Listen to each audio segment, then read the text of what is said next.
Dear kids and friends, praise God. Today, before we enter into the New Testament books, I want to tell you certain things or the conditions of the world when our Lord Jesus was born in this world. When the fullness of time came,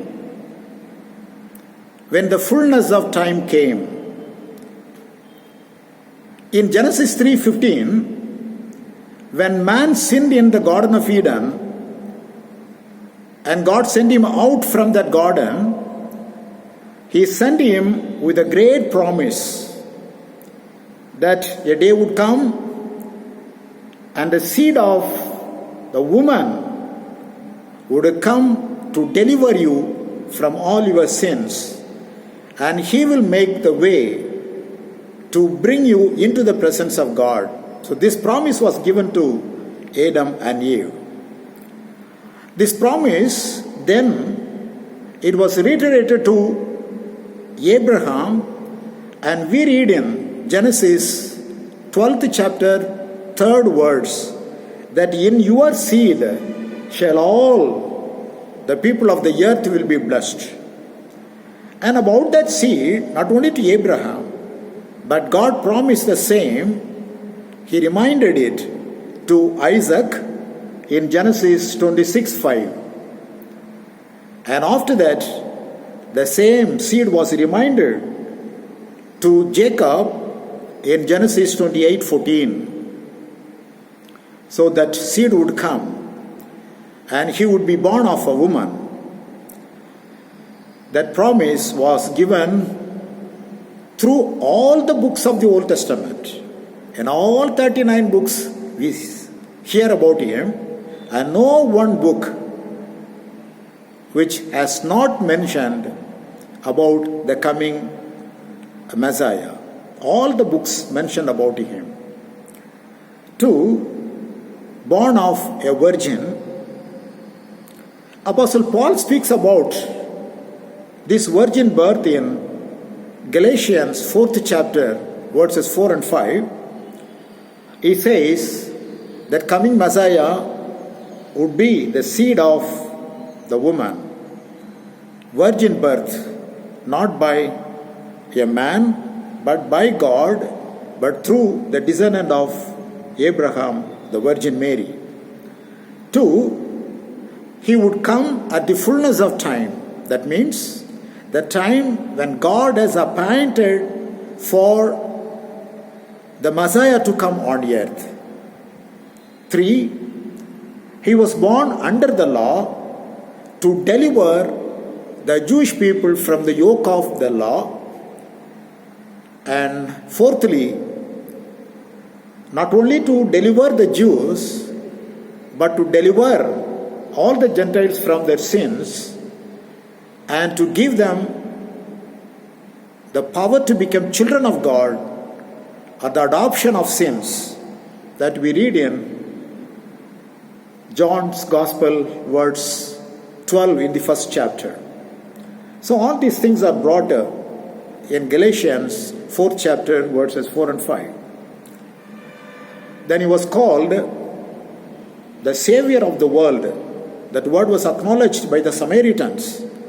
In John's Gospel, 4th chapter, 42nd verse, they called him the Savior of the world. Next we see when the fullness of time came, the historicity of Jesus on earth. Jesus is not an imaginative character, he was a historical person. Flavius Joseph, the Roman Empire, the historian of the Roman Empire, in his Antiquities of the Jews, he mentions about Jesus Christ in 2 places. In 18th book, he writes Jesus Christ as a wise teacher. He was called Messiah and he was crucified by Pontius Pilate. In the 20th book, he speaks about Jesus as a brother of James, and the occasion was James was to be stoned to death, and that time he mentions about Jesus Christ. Next, the Roman Emperor Augustus was brought into the picture because the prophet said Jesus would be born in Bethlehem. Micah 5th chapter 2nd word says that. So he has to be born in Bethlehem. So Augustus Caesar, he made all the people to go to their own towns and register their names for taxation. So Joseph and his appointed wife Mary both went to Bethlehem, and in Bethlehem, in the city of David, Jesus was born according to the word of the prophet. And that was fulfilled in Luke 2nd chapter verses 1 to 7.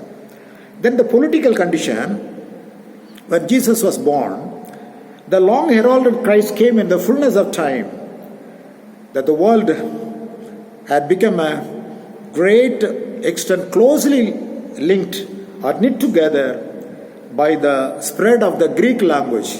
The Greek language has closely knit the whole world, the known world, together. Broad roads were made by the Roman Empire. The proverb says, all roads lead to Rome. So in such a way, there was broad roads for quick means of travel. That's why in Colossians 1st chapter, verses 5 to 6 and 23 says, it was very easy for the people, the early Christians, to take the gospel into all the empire, the known world, the Asian continent and European continent, very fastly. Within 30 years after the death of Jesus Christ, the gospel was preached to the whole world. We read in Galatians, yes, the blood of the martyrs was the seed of the living church. The languages prevalent at that time, there were 4 languages. Hebrew was the divine language of the Jews. They did not speak, but it was used for writing and worship. Aramaic, that was the commonly spoken language of the Jews. Our Lord Jesus and the disciples spoke the Aramaic language. It was popular language among the Jews. Latin was the official language of the Roman government, and it was used for only government purposes. When our Lord Jesus Christ was crucified on the cross, at the top of the cross, INRI, Jesus of Nazareth, the King of the Jews, that was written by Pontius Pilate in the Latin letters. Greek was a common language spoken by not only the Jews but all the people in the Roman Empire. Everywhere the language Greek was spoken. So all the New Testament books were written in the Greek language, and it was very easy for the people to learn and read and write and understand the gospel of Jesus Christ. Then the religious condition of the Jews at the time of Christ's birth. The Romans gave full freedom to exercise the religion. Later, they were opposing the Christians because Christians call Jesus Christ as their king. So the Roman Empire thought, they are opposing a different king, an opposing king. That's why the Christians were considered by the Roman government as traitors, and also they were considered to be the opposites of the kingdom, the empire. Then we see about some people. First, the Pharisees, they were very strict in observing the law of Moses.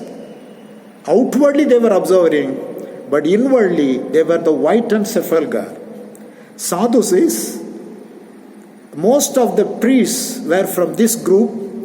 They did not believe in resurrection or the eternal life. Then the Essenes, they were very orthodox group of the Jews who did not accept the rule of the aliens, Roman Empire. So they wanted the Messiah to come. So they were observing very strict observances, expecting the Messiah to come. The Qumran cave, Dead Sea Scrolls, they are attributed to the work of these people, the essence. Then the synagogues, when the Jews were in the exile in Babylon, where there was no temple, so for their religious observances, they made some synagogues called prayer houses. And it was in the time of Jesus Christ. In Luke 4:16 we say that Jesus at Nazareth, he went into the house of that prayer and he opened the book and read. In the apostles' times also, Acts 14:1, we see the apostles went to the prayer house.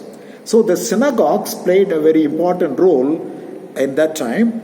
Or at this time, when all these conditions are like this, at the fullness of the time came, our Lord and Savior, Jesus Christ, was born in this world.